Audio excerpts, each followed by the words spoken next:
Dallas wins 108 to 105. Like I said, Luka's an absolute monster. Playing some defense too. 3 steals. Just like Kyrie and LeBron, this is almost comparison pair. Luka had 33, 6, and 8 assists. Like I said, 3 steals. Kyrie had like 20 points in the first half. Ended up with 35 and 4. Dallas only shot 25 threes, made 6 of them. So imagine if they went 10 for 25. Or imagine next game if they shoot more threes. But Minnesota took 50 threes. Anthony Edwards almost had a triple-double in 19, 11, and 8. Reed and Towns combined had like 30 points, 31 points. McDaniels is looking like to be the third scorer for the Timberwolves, because this is the issue I have with the Timberwolves. Who's going to be the second or third scorer consistently? Is it going to be Towns? Is it going to be Daniels? Is it going to be Conley? Is it going to be who? Like, they are deep. The Timberwolves are deep, but who is it going to be? And speaking of deep, the Dallas Mavericks went 10 deep. I mean, Exum played like 2-3 minutes, but they played 10 guys. So, and it looks like PJ Washington happens to be that third guy. The point is, though, I don't know who's Minnesota's second guy after Anthony Edwards. I know for a fact, like I said in the preview, Luka's the best player right now on the court. And I would even argue saying the best player in the whole playoffs remaining. It could be debatable.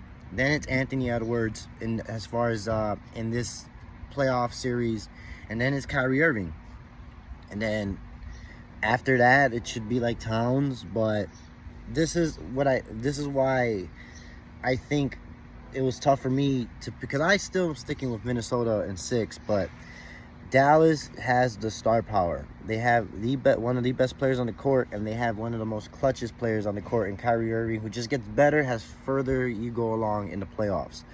So and like I said, these are 2 battle-tested teams. The last good teams they played were worthy opponents.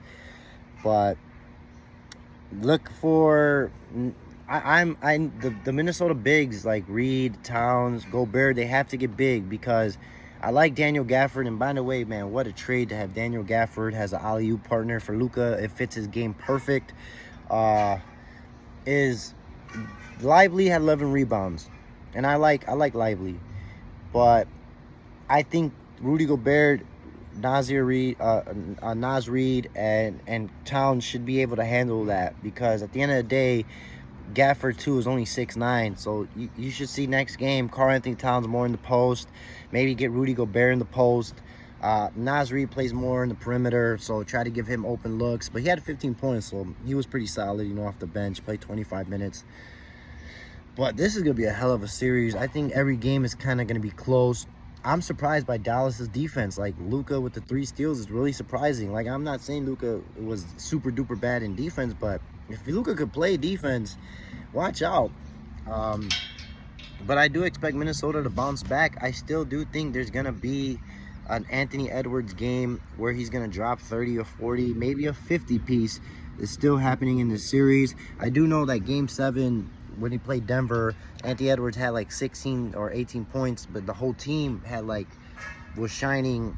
Towns had 20, McDaniels had 20. So if Ant's not getting 20, you need 3 guys on the Timberwolves to get you 20. I mean, it's just mathematical math, like when you play 2K and you do a play now, and you need the players to average their season average in order for you to get dubs in the playoffs. That's the point of their season average, points, if that makes any sense. But I think I did like Anthony Edwards trying to guard Kyrie Irving. I like him taking that challenge. I do like even like on Ant, I do like that they were switching. Luka would be on him. Sometimes PJ Washington was on him.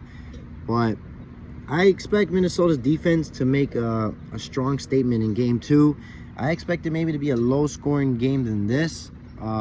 maybe 101 to 95, but expect the Minnesota defense to definitely come double team Luka, maybe double team Kyrie Irving, almost in a situation where like, hey, we're not gonna let Luka and Kyrie beat us. We're gonna let PJ Washington get 30, or we're gonna let Tim Hardaway get 10 or 15, but we're not letting these two guys, even though it's gonna happen because Luka is so good at having defenders behind him in the back when he goes to the by the free throw line. His step back is lethal as it comes. So you guys let me know in the comments below. This is a hell of a series. I'll talk to you guys later. Peace.